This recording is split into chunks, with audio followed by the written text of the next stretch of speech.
umaga kapamilya, patuloy po tayong tumutulong sa inyo. 27 araw na lang at halala na. At tayo po ay nakabantay sa lahat ng mga ginagawa ng ating mga politiko. At syempre po kapamilya, nako, tutulong po kami sa inyo para kilatisin ang mga nanunuyo sa inyong boto. Sino-sino nga ba itong mga kandidato natin at ano ang kanilang kalibre para maihalal ngayong Mayo? Ito po ay katatlong pasada ng Umagang Harapan. Kilalanin natin ang ating panauhin ngayong umaga. Lumaki sa payak na pamumuhay, handa siyang yanigin ang ilang dekada ng pamumuno ng pamilya Yap sa bayan ng Glan. Kasama ang kanyang pamilya, hangarin niyang isulong ang malinis, tapat at maayos na pamamalakad sa munisipyo. Isang negosyante, Independent Mayoral Cadet Arsenio June Corsame Jr. Magandang umaga po sa lahat ng mga sarangan, lalong-lalo na sa bayan namin, sa bayan ng Glan. May muntag ninyong tanan, mga kaigsunan ko. Kini ninyo igsoon, si June Corsame, independenteng kandidato numero 1 sa inyong balota. So, ayaw ninyo kalimte karong Mayo 3. Alright. Maraming salamat po Ginong Corsame sa pagtugon sa aming imbitasyon. Inimbitahan po natin ang magkapatid na Yap at nagkinumpirma po nila ang kanilang pagbisita dito sa atin sa Umagang Harapan. Pero kahapon pa po hindi nila sinasagot ang ating mga text at tawag. Tuloy po ang round 1 dito sa Umagang Harapan.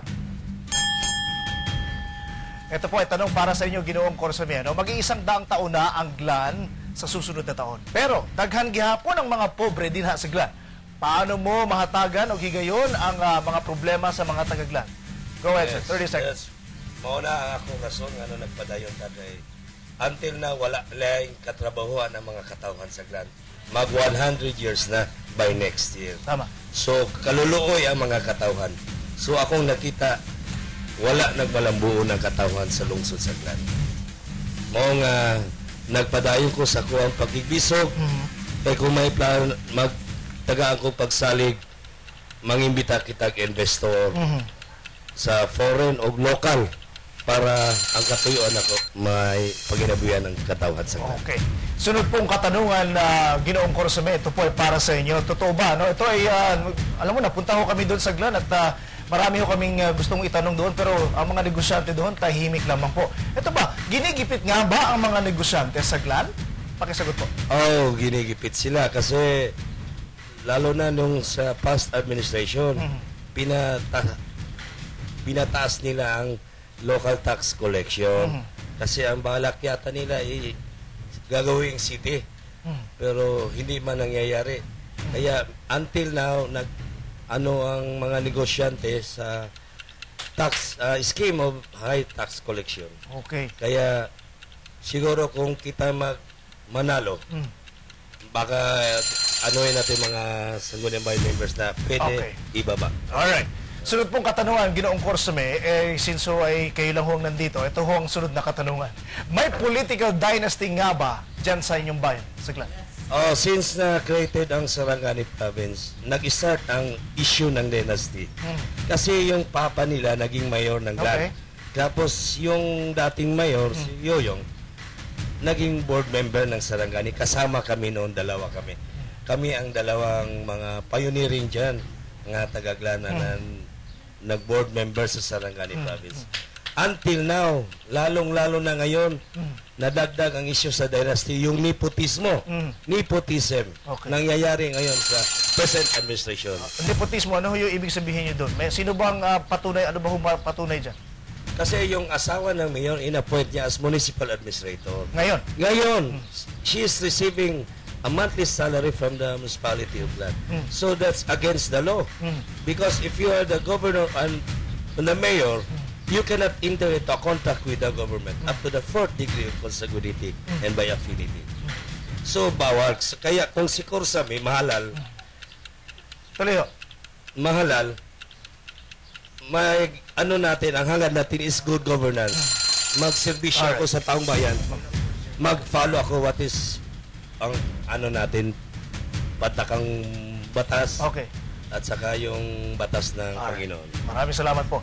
Kung nandito ho sana yung magkapatid na Yap, si incumbent Mayor Victor James Yap Sr., at si Enrique Yap Jr. Masagot ho sana nila yung pinupukol na issue ninyo. Wala ho sila ngayon Pero, ito po ang kasunod na katanungan. Ano ho ba yung estado ng yung coconut industry natin dyan? Kilala ho kayo sa buong bansa bilang isa sa copra producing municipality. Ano ho ba yung estado ngayon? Base ho sa inyo, dati ho kayo naging board member, anong estado ngayon ng coconut industry natin dyan? Medyo nagbaba ang presyo as of present. At saka nakita namin parang i-monopolize na ng isang pamilya ang Sino? copra industry. Yung dating mayor, si Yoyong at saka si Tata. Okay. Sila ang may dalawang bagong investor ngayon ng bayan ng Glan. May malaking kumpanya si Yoyong, may malaking kumpanya din yung mayor Tata ngayon. Makikita mo yan, nakalagay yan along the highway yung mga negosyo nila. Okay. Sige po. Mas maganda ho sana kung talagang nandito ho yung magkapatid dahil siyempre masagot nila yung mga pinupukol ninyo tulad ng political dynasty at yung pagmonopolya daw po ng industriya ng copra dyan sa Glan, Sarangani Province. Simulan na natin, kapamilya, ang round 2. Ito naman po ay tanong ng ating kapamilya dyan sa Glan, Sarangani Province. Ginoong John Corsame, sir, pakipakinggan po mabuti itong video na ito. Ano ang laban mo sa magkapatid na Yap? Ano daw yung laban nyo? Ang mga matino na taong bayan ng Glan, ang pag-asa na manalo si John Corsame. Kasi kung hindi matino ang taong bayan ng Glan, talo ako. Ayan. Pag maraming matino, mananalo tayo si John Corsame. Kasi si John Corsame, for good governance, transparency, ang mga programa, investor-friendly government, at environment-friendly government. Okay. Ang programa natin, consultative and participatory government. Good governance once I will be elected. Ito ang sunod na katanungan ni Ginoong Corsame. Mula po naman sa Facebook fan page. Mula kay Han Dizon. Paano mapapaunlad ang sektor ng turismo? Alam niyo po yung Glan, katatapos lang na Mahin Festival ninyo dyan. Ang ganda ho ng mga beach resort ninyo. Pero kulang pa rin tayo ng marami pang kulang dyan. Ano ho yung gusto niyo sabihin? O sa yung dating administrasyon ni Yoyong, merong malaking investor dyan ngayon. Meron na siyang structure ready for operation na sana. Ang problema, nung nag-mayor si Yoyong, hindi niya sinuportahan. Sana iyon ang opportunity na magtaas ang turismo sa Glan. Especially ang Glan is tourism capital of Sarangani Province. Kaya kung tayo Sige po. kaya sabi ko, Okay. Yun natin tinutukoy niyo yung kay Hans Coring. yung kay Hans Coring. Okay. Sunod pong katanungan, ito po ay mula din po sa ating mga kababayan dyan sa Glan, Sarangani Province. Pakinggan niyo po ito. Bakit mo inilagay bilang municipal administrator ang iyong asawa? Yun ata yung tanong para kay Second mayor. Yun ata yung tanong para kay Yun para sa akin. Kay Tatay Yap. Okay. Okay. Ito, meron pa bang kasunod? Ito, pakinggan natin. Ito yung para sa iyo, sir. Palaging apektado ng kalamidad ang Glan. Anong gagawin mo para masolusyonan ito? Ayun. Kasi di ba naalala ho ninyo, puro baha na yung Glan nung mga nakalipas na buwan. Binaha ho yung Glan. Maraming kumbaga prone sa disaster sa baha. Ano ho yung magagawa daw po ninyo para kumbaga kahit paano maiibsan yung pagbaha doon? Kaya sabi ko, Sir Jay, na isa sa programa natin pang gobyerno, yung environment-friendly government. Okay. Kasi kung manalo na tayo, may reforestation program tayo. Ang bala ko, maghanap tayo mga punong kahoy na as carbon deposits. Kasi yun ang importante, wala nang kakahuyan, kahoy ang mga kabukiran. Kaya nangyari nung sa Barangay Lagimit, may flash flood sa Cruz. Kaya kung tayo na manalo, magtanim tayo ng kahoy. Okay. Dalawa ho ang patay doon. Samantala, kapamilya, inaantay po natin ang paliwanag ng magkakapatid na Yap dyan sa Glan, Sarangani Province kung ano ang kanilang dahilan at hindi ho sila nakadalo sa ating umagang harapan ngayong umaga. Sa aming pagbabalik, kapamilya, mas makikilala pa natin ang kumakalaban at bumabangga sa magkapatid na Yap dyan sa Glan, Sarangani Province. Ito ang Magandang Umaga, South Central Mindanao.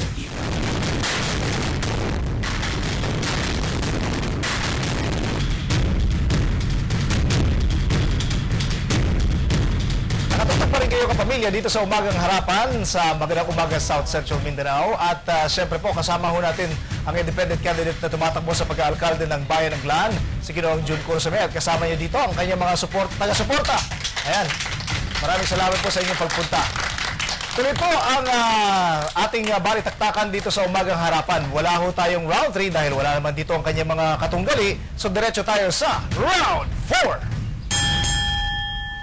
Ito ho ang tanong, may 1 minuto ho kayo, Ginoong Corsame, para sagutin ito. Ano ang pinaka-problema dyan sa bayan ng Glan? I think it's corruption. Kasi yung dalawa nating mga kalaban na magkakapatid, nagsasabi sila sa isa't isa na sila ay corrupt. Kaya yan ang anuhin natin na i-solve rin natin yung problema ng Glan, ng taong bayan. Kaya once I will be elected, I will eradicate corruption on my administration. Okay. Kaya Marami pa para oras. sa taong bayan at saka consultative, good governance. Kaya sabi ko kanina, nepotism na arises sa administration ngayon. Kaya kung tayo ang manalo, walang anak namin na maging empleyado ng munisipyo. Kasi alam ko bawal. Meron tayong batas. No? Kaya yan ang mga plano ko na i-reforma kung pagbigyan ako ng taong bayan ngayong Okay. Maraming salamat darating po. na eleksyon. Maraming salamat po, Ginoong Corsame. Ito naman po, ito ay ang huling tanong namin sa inyo at mayroon kayong 1 minuto para sagutin ito. Ito kapamilya, makinig po sa tanong, Ginoong Corsame, bakit daw po hindi dapat iboto ang magkapatid na yan? 1 minute. Kasi dapat hindi iboto ng taong bayan.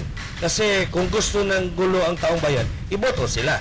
Pero kung ayaw ng gulo, kung gusto ng tahimik ang mga taong bayan ng Glan, iboto nila si Corsame para wala ng gulo, walang ng problema, may peace of mind na ang munisipyo ng Glan.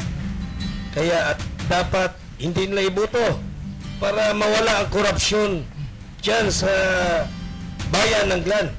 Kaya ito si Corsame, hindi naman ako Salvador. Kasi Jun Corsame ako.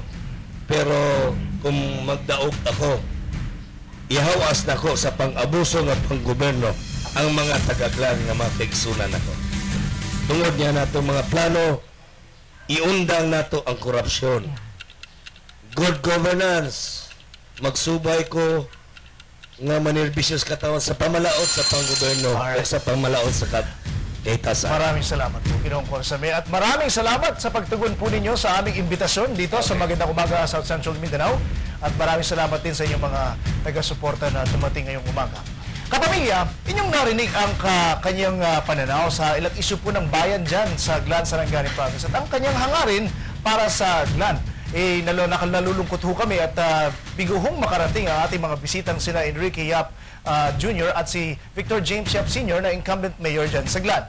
Sino po ang karapat-dapat na ibotong alkalde dyan sa bayan ng Glan? Kayo na po ang umusga, lalo na sa mga taong bayan dyan sa Glan, Sarangani Province, kung sino ang karapat-dapat ninyong iluklok sa pwesto bilang alkalde dyan sa inyong bayan. Kapamilya, kayo na po ang umusga. Samantala po, balikan muna natin sina Real at Dean.